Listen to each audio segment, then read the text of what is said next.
مجھے یقین ہے کہ اسے وہاں کے مسلمانوں نے پناہ دی تھی۔ وہ قلعے کے اندرونی حالات اور دفاع کو دیکھ کر گیا تھا۔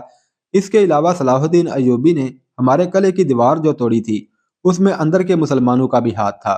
وہ آپ کے سلوک سے اس قدر تنگ آئے ہوئے تھے کہ انہوں نے جان کی بازی لگا کر مسلمان فوج کی مدد کی، اور جب فوج کا ہراول دستہ اندر آیا تو مسلمانوں نے اس کی رہنمائی کی۔ اسی لیے ہم کرک کے مسلمانوں کا دم خم توڑ رہے ہیں کہ ان میں جذبہ اور ہمت نہ رہے، ایک صلیبی سالار نے کہا۔ اس کی بجائے اگر آپ انہیں اپنا دوست بنا لیں تو وہ آپ کی مدد کریں گے، ہرمن نے کہا۔ اگر آپ مجھے اجازت دیں تو میں پیار اور محبت سے انہیں ان کا مذہب تبدیل کیے بغیر صلیب کا گرویدہ بنا لوں گا۔ میں انہی مسلمانوں کو مسلمانوں کے خلاف لڑا دوں گا۔ تم بھول رہے ہو ہرمن، ایک مشہور صلیبی بادشاہ ریمارڈ نے کہا۔ تم چند ایک مسلمانوں کو لالچ دے کر انہیں غدار بنا سکتے ہو، مگر ہر ایک مسلمان کو اسلامی فوج کے خلاف نہیں کر سکتے۔ پوری قوم غدار نہیں ہو سکتی ہرمن۔ تم ان لوگوں پر اتنا بھروسہ نہ کرو، ہم انہیں دوست نہیں بنانا چاہتے، ہم ان کی نسل ختم کرنا چاہتے ہیں۔ کوئی بھی غیر مسلم کسی مسلمان کے ساتھ محبت کرتا ہے تو اس کا مطلب یہ ہے کہ وہ اسلام سے محبت کرتا ہے، جبکہ ہمارا مقصد اسلام کا خاتمہ ہے۔ کرک میں، یروشلم میں اور ادیسہ میں جہاں بھی صلیب کی حکمرانی ہے، مسلمانوں کو اس قدر پریشان کرو کہ وہ مر جائیں یا وہ صلیب کے آگے گھٹنے ٹیک دیں۔ مسلمانوں کے ساتھ جو کچھ ہو رہا ہے وہ صلاح الدین ایوبی کو باقاعدہ معلوم ہوتا جا رہا ہے، ہرمن نے کہا۔ آپ اسے اکسا رہے ہیں کہ وہ کرک پر جلدی حملہ کرے۔ آپ یہ بھول رہے ہیں کہ ہماری فوج فوری حملے کے آگے ٹھہرنے کے قابل نہیں۔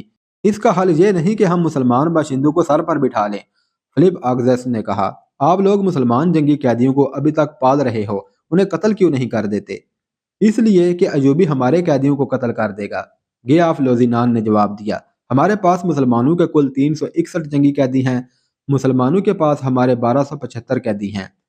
کیا ہم ایک مسلمان کو مارنے کے لیے 4 صلیبی نہیں مروا سکتے؟ آگزرٹس نے کہا۔ ہمارے وہ قیدی جو صلاح الدین ایوبی کے پاس ہیں بزدل تھے، وہ لڑنے کی بجائے قید ہوئے، وہ زندہ رہنا چاہتے تھے۔ وہ مسلمانوں کے ہاتھوں مر جائیں تو اچھا ہے۔ تم اطمینان سے مسلمان قیدیوں کو ختم کر دو۔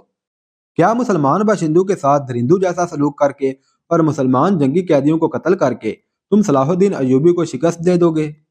سالار کے عہدے کے ایک صلیبی نے کہا۔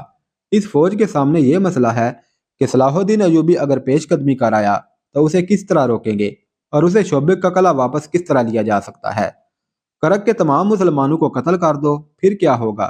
صلاح الدین ایوبی کی طرح تم اپنی نظر میں وسعت پیدا کیوں نہیں کرتے؟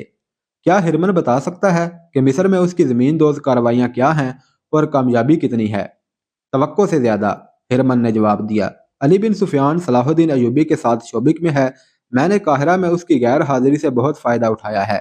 قاہرہ کے نائب ناظم مصلح الدین کو فاطمیوں نے اپنے ساتھ ملا لیا ہے۔ مصلح الدین ایوبی کا معتمد خاص ہے، لیکن اب ہمارے ہاتھ میں ہے۔ فاطمیوں نے درپردہ اپنا ایک خلیفہ مقرر کر دیا ہے۔ وہ قاہرہ کے اندر سے بغاوت اور سوڈانیوں کے حملے کا انتظار کر رہے ہیں۔ ہمارے فوجی افسر سوڈان کی فوج تیار کر رہے ہیں۔ قاہرہ میں صلاح الدین ایوبی جو فوج چھوڑ آیا ہے اس کے 2 نائب سالار ہمارے ہاتھ میں کھیل رہے ہیں۔ ادھر سے سوڈانی فوج حملہ کریں گے، قاہرہ میں بغاوت ہوگی اور فاطمی اپنی خلافت کا اعلان کر دیں گے۔ مجھے 100% امید ہے کہ قاہرہ میں جو اس کی فوج ہے وہ اس کے کام نہیں آ سکے گی، ہرمن نے کہا۔ میرے آدمیوں نے فوج میں اس قسم کے شکوک پیدا کر دیے ہیں کہ انہیں قاہرہ میں پیچھے چھوڑ کر مال غنیمت سے محروم کر دیا گیا ہے، اور یہ بھی کہ شوبک کی سینکڑوں عیسائی لڑکیاں صلاح الدین ایوبی کے ہاتھ آئی ہیں جو اس نے وہاں فوج کے حوالے کر دی ہیں۔ میری کامیابی یہ ہے کہ میں نے مسلمان فوجی حکام کے ہی منہ میں یہ افواہیں ڈال کر ان کی فوج میں پھیلائی ہیں۔ میں نے ایسے حالات پیدا کر دیے ہیں کہ قاہرہ کی تمام فوج سوڈانیوں کا ساتھ دے گی، اور سلطان صلاح الدین ایوبی کو بغاوت روکنے کے لیے یہاں سے تمام فوج لے جانی پڑے گی، مگر یہ فوج اس وقت وہاں پہنچے گی جب قاہرہ ایک بار پھر فاطمی خلافت کی گدی بن چکا ہوگا اور وہاں سوڈان کی فوج قابض ہوگی۔ ضروری نہیں کہ ہم یہاں صلاح الدین ایوبی پر حملہ کریں اور اسے روکیں۔ ہم اسے بھٹکنے کے لیے کھلا چھوڑ دیں گے، ہم اسے مسلمانوں کے ہاتھوں مروائیں گے۔ ہرمن نے زور دے کر کہا کہ آپ ابھی تک مسلمان کی نفسیات نہیں سمجھ سکے۔ یہی وجہ ہے کہ آپ میری بعض کارگر باتیں نظر انداز کر دیتے ہیں۔ مسلمان اگر فوجی ہو اور اس کے دماغ میں ٹریننگ کے دوران یہ بٹھا دیا جائے کہ وہ ملک اور قوم کا محافظ ہے تو وہ ملک اور قوم کی خاطر جان قربان کر دیتا ہے۔ دنیا کی بادشاہی اس کے قدموں میں رکھ دو، وہ سپاہی رہنا پسند کرے گا، قوم سے غداری نہیں کرے گا، اور اگر اسی فوجی میں جنسی لذت، شراب نوشی اور عہدوں کی خواہش پیدا کر دو تو وہ اپنا مذہب بھی داؤ پر لگا دیتا ہے۔ ہم نے جن مسلمان فوجی حکام کو اپنے ساتھ ملایا ہے ان میں یہی خامیاں پیدا کی تھیں اور کر رہے ہیں، مگر فوجی کو غدار بنانا اتنا آسان نہیں جتنا انتظامیہ کے حکام کو اپنے ہاتھ میں لینا آسان ہے۔ ہرمن نے کہا، انتظامیہ کے ہر حاکم میں امراء اور وزراء کی صف میں آنے کی شدید خواہش ہوتی ہے اور لوگوں پر بادشاہ بننے کا خبت سوار ہے، لیکن صلاح الدین ایوبی ان لوگوں میں سے ہے جو سلطنت کو انہی سرحدوں تک لے جانا چاہتا ہے جہاں یہ پہلے جرنیلوں نے پہنچائی تھی۔ اس شخص میں خوبی یہ ہے کہ انتظامیہ اور خلافت کی پرواہ نہیں کرتا۔ اس نے مصر کی خلافت کو اپنے ارادوں کے سامنے رکاوٹ بنتے دیکھا تو خلیفہ کو ہی معزول کر دیا۔ یہ دلیرانہ قدم اس نے فوجی طاقت اور اپنی فہم و فراست کے بل بوتے پر اٹھایا تھا۔ ہرمن بولتا جا رہا تھا، تمام حکمران اور صلیبی کمانڈر انہماک سے سن رہے تھے۔ وہ کہہ رہا تھا کہ صلاح الدین ایوبی اپنی قوم کی اس کمزوری کو سمجھ گیا ہے کہ غیر فوجی قیادت گدی کی خواہش مند ہے، اور یہ خواہش ایسی ہے جو زن پرستی، زر پرستی اور شراب نوشی جیسی عادتیں پیدا کرتی ہے۔ ہم نے صرف ان فوجی افسروں کو ہاتھ میں لیا ہے جو اقتدار کے خواہش مند ہیں، اسی لیے ہم زیادہ تر اثر انتظامیہ کے سربراہوں پر ڈال رہے ہیں۔ فوج کو کمزور کرنے کا طریقہ یہ ہے کہ اسے لوگوں کی نظروں میں رسوا کر دیا جائے۔ یہ کام میرا ہے جو میں کر رہا ہوں۔ آپ شاید میری تائید نہ کریں، لیکن میں آپ کو بتا دینا چاہتا ہوں کہ آپ صلاح الدین ایوبی کو میدان جنگ میں آسانی سے شکست نہیں دے سکتے۔ وہ صرف لڑنے کے لیے نہیں لڑتا، اس کے عزم کی بنیاد ایک ایسے منصوبے پر ہے جسے اس کی ساری فوج سمجھتی ہے۔ اس کی بنیادی خوبی یہ ہے کہ وہ اپنے خلیفہ سے یا غیر فوجی قیادت سے حکم نہیں لیتا۔ وہ کٹر مسلمان ہے۔ وہ کہتا ہے کہ میں خدا اور قرآن پاک سے حکم لیتا ہوں۔ میرے جو جاسوس بغداد میں ہیں انہوں نے اطلاع دی ہے کہ صلاح الدین ایوبی نے نور الدین زنگی کو ساتھ ملا کر یہاں سے انقلابی تجاویز بھیجی ہیں جن پر عمل درآمد شروع ہو گیا ہے۔ ایک یہ ہے کہ امیر العلماء سے یہ فتویٰ صادر کرایا گیا ہے کہ خلافت صرف ایک ہوگی اور یہ بغداد کی خلافت ہوگی۔ یہ خلافت دوسرے ممالک کے متعلق احکام نافذ کرنے اور سمجھوتوں کی بات چیت کرنے سے پہلے اعلیٰ فوجی قیادت سے منظوری لے گی۔ جنگی امور فوجی حکام کے ہاتھ میں ہوں گے۔ خلیفہ دور دراز علاقوں میں لڑنے والے جرنیلوں کو کوئی حکم نہیں بھیج سکتا۔ تیسرا یہ کہ خلیفہ کا نام خطبے میں نہیں لیا جائے گا، اور خلافت کا اثر و رسوخ ختم کرنے کے لیے صلاح الدین ایوبی نے حکم جاری کرا دیا ہے کہ خلیفہ یا اس کے نائب یا کوئی کلادار وغیرہ جب دورے وغیرہ کے لیے باہر نکلیں گے تو لوگوں کو راستے میں کھڑے ہونے، نعرے لگانے اور سلام کرنے کی اجازت نہیں ہوگی۔ صلاح الدین ایوبی نے سب سے اہم کام یہ کیا ہے کہ سنی شیعہ تفرقہ مٹا دیا ہے۔ ہرمن نے کہا، اس نے شیعوں کو فوج اور انتظامیہ میں پوری نمائندگی دے دی ہے اور نہایت پراثر طریقوں سے شیعہ علماء کو قائل کر لیا ہے کہ وہ ایسی رسمیں ترک کر دیں جو اسلام کے منافی ہیں۔ صلاح الدین ایوبی کے یہ انقلابی اقدامات ہمارے لیے نقصان دہ ہیں۔ ہم مسلمانوں کی انہی خامیوں کو استعمال کرنا چاہتے ہیں۔ اب ہماری کوشش یہ ہونی چاہیے جو دراصل جاری ہے کہ مسلمانوں کی انتظامی قیادت کو صلاح الدین ایوبی اور اس کی فوج کے خلاف کیا جائے، صرف آج نہیں ہمیشہ کے لیے۔ فلپ آگزرٹس جو مسلمانوں کا کٹر دشمن تھا، اس نے کہا، ہماری عداوت صرف صلاح الدین ایوبی سے نہیں، ہماری جنگ اسلام کے خلاف ہے۔ ہماری کوشش یہ ہونی چاہیے کہ ایوبی مر جائے تو یہ قوم کوئی دوسرا ایوبی پیدا نہ کر سکے۔ اس قوم کو عقیدوں، غلط اور بے بنیاد عقیدوں کے ہتھیاروں سے مارو، ان میں بادشاہ بننے کا جنون طاری کر دو، انہیں عیاش بنا دو اور ایسی روایات پیدا کر دو کہ یہ لوگ خلافت کی گدی پر آپس میں لڑتے رہیں، پھر اس خلافت کو اس کی فوج پر سوار کر دو۔ میں یقین کے ساتھ کہتا ہوں کہ یہ قوم ایک نہ ایک دن صلیب کی غلام ہو جائے گی۔ اس کا تمدن اور اس کا مذہب صلیب کے رنگ میں رنگا ہوا ہوگا۔ وہ بادشاہی اور خلافت کے حصول کے لیے آپس میں دست و گریباں ہوں گے اور اپنے مخالفین کو دبانے کے لیے ہم سے مدد مانگیں گے۔ اس وقت ہم میں سے کوئی بھی زندہ نہ ہوگا، لیکن ہماری روحیں دیکھیں گی کہ میں نے جو پیشین گوئی کی ہے وہ حرف بہ حرف سچ ثابت ہوئی ہے۔ اسلام کی جڑیں کھوکھلی کرنے کے لیے یہودی تمہیں اپنی لڑکیاں پیش کر رہے ہیں، انہیں استعمال کرو۔ یہودیوں کو اس لیے اپنا دشمن سمجھو کہ وہ یروشلم کو اپنا مقدس شہر اور فلسطین کو اپنا گھر سمجھتے ہیں۔ انہیں کہو کہ فلسطین تمہارا ہے، آخر میں یہ خطہ ہم تم کو ہی دیں گے، بس ابھی ہمارا ساتھ دو۔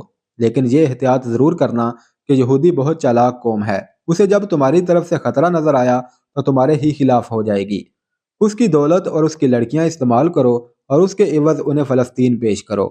قلعہ شوبک اور قلعہ کرک سے بہت دور ایک ایسا وسیع خطہ تھا جو مٹی، ریت اور سلوں کی پہاڑیوں اور اونچی نیچی چٹانوں میں گھرا ہوا تھا۔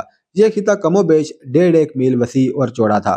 اس میں بہت سا علاقہ ریتلا میدانی تھا اور اس میں کھڈ بھی تھے اور کم اونچی ٹیکریاں بھی۔ جب صلیبی حکمران اور کمانڈر اسلام کی بہکونی کے منصوبے بنا رہے تھے اور نہایت پرکشش اور خطرناک طریقے وضع کر رہے تھے، صحرا کا یہ خطہ میدان جنگ بنا ہوا تھا۔ ہزاروں پیادہ عسکری، گھوڑ سوار اور شتر سوار بھاگ دوڑ رہے تھے۔ تلواریں اور برچیوں کی انیاں چمک رہی تھی۔ گھوڑوں اور اونٹوں کی دوڑ سے گرد گہرے بادلوں کی طرح آسمان کی طرف اٹھ رہی تھی۔ اس گرد میں برچیاں بھی اڑ رہی تھیں، تیر بھی، اور پیادہ سپاہی گھوڑوں سے آگے نکل جانے کی رفتار سے دوڑنے کی کوشش کر رہے تھے۔ ایک پہاڑی کے دامن میں آگ کے شعلے اڑتے اور پہاڑی سے ٹکرا کر بھڑکتے اور بجھ جاتے تھے۔ شور و گل آسمان کو ہلا رہا تھا۔ صلاح الدین ایوبی گھوڑے پر سوار ایک بلند چٹان پر کھڑا یہ نظارہ انہماک سے دیکھ رہا تھا۔ وہ بہت دیر سے اس میدان کے ارد گرد چٹانوں پر گھوم رہا تھا۔ اس کے ساتھ اس کے دو نائب تھے۔ میں آپ کو یقین دلا سکتا ہوں کہ جس رفتار سے سکھلائی ہو رہی ہے، نئے سپاہی چند دنوں میں تجربہ کار ہو جائیں گے۔ ایک نائب نے کہا، آپ نے جن سواروں کو وہ اتنا چوڑا کھڑ پھلانگتے ہوئے دیکھا ہے، وہ سب کرک سے آئے ہوئے سوار ہیں۔ میں انہیں اناڑی سمجھتا تھا۔ تیر اندازوں کا معیار بھی اچھا ہو رہا ہے۔ میدان جنگ کا یہ منظر دراصل ٹریننگ تھی جس کے متعلق سلطان صلاح الدین ایوبی نے بڑے سخت احکامات جاری کیے تھے۔ ارد گرد سے بہت سے جوان فوج میں بھرتی کیے گئے تھے اور کرک سے بھی بہت سے مسلمان چوری چھپے نکل آئے تھے۔ یہ سلطان ایوبی کے جاسوسوں کا کمال تھا کہ کرک سے بھی جوان حاصل کر لیے تھے۔ شوبک کے وہ مسلمان جنہوں نے صلیبیوں کا ظلم و تشدد برداشت کیا تھا، جوش و خروش سے سلطان صلاح الدین ایوبی کی فوج میں شامل ہوئے تھے۔ ان کی ٹریننگ کا انتظام وہیں کر دیا گیا تھا۔ سلطان صلاح الدین ایوبی اس میں ذاتی دلچسپی لے رہا تھا۔ اسے اس کے نائب یقین دلا رہے تھے کہ وہ نئی بھرتی کو تھوڑے سے عرصے میں پختہ کار بنا دیں گے۔ سپاہی صرف ہتھیاروں کے استعمال اور جسمانی پھرتی سے تجربہ کار نہیں بن سکتا، سلطان ایوبی نے کہا۔ عقل اور جذبے کا استعمال ضروری ہے۔ مجھے ایسی فوج کی ضرورت نہیں ہے جو اندھا دھند دشمن پر چڑھ دوڑے اور صرف ہلاک کرے۔ مجھے ایسی فوج چاہیے جسے معلوم ہو کہ اس کا دشمن کون ہے اور اس کے عزائم کیا ہیں۔ میری فوج کو علم ہونا چاہیے کہ یہ خدا کی فوج ہے اور خدا کی راہ میں لڑ رہی ہے۔ جوش و خروش جو میں دیکھ رہا ہوں بہت ضروری ہے، مگر مقصد واضح نہ ہو اور اپنی حیثیت واضح نہ ہو تو یہ جوش و خروش جلدی ٹھنڈا پڑ جاتا ہے۔ انہیں بتاؤ اور ذہن نشین کراؤ کہ ہم فلسطین کیوں لینا چاہتے ہیں۔ انہیں بتاؤ کہ غداری کتنا بڑا جرم ہے۔ انہیں سمجھاؤ کہ تم صرف فلسطین کے لیے نہیں بلکہ اسلام کے تحفظ اور فروغ کے لیے لڑ رہے ہو، اور تم آنے والی نسلوں کے وقار کے لیے لڑ رہے ہو۔ عملی سکھلائی کے بعد انہیں واز دو اور ان پر ان کی قومیت واضح کرو۔ انہیں ہر شام واز دیے جاتے ہیں سالار اعظم، ایک نائب نے کہا۔ ہم انہیں صرف درندے اور وحشی نہیں بنا رہے، اور یہ خیال رکھو کہ ان کے دلوں میں قوم کی وہ بیٹیاں نقش کر دو جو کفار کے ہاتھوں اغوا اور بے آبرو ہوئی ہیں اور ہو رہی ہیں، سلطان ایوبی نے کہا۔ انہیں قرآن پاک کے وہ ورق یاد دلاتے رہنا جنہیں صلیبیوں نے پاؤں تلے مسلا تھا، اور انہیں وہ مسجدیں یاد دلاتے رہنا جن میں کفار نے گھوڑے اور مویشی باندھے تھے اور باندھ رہے ہیں۔ بیٹی کی عزت اور مسجد کا احترام مسلمان کی عظمت کے نشان ہوتے ہیں۔ انہیں بتاؤ کہ جس روز تم عصمت اور مسجد کو ذہن سے اتار دو گے، اس روز تم اپنے لیے اس دنیا کو جہنم بنا لو گے، اور آخرت میں جو عذاب ہے اس کا تم تصور بھی نہیں کر سکتے۔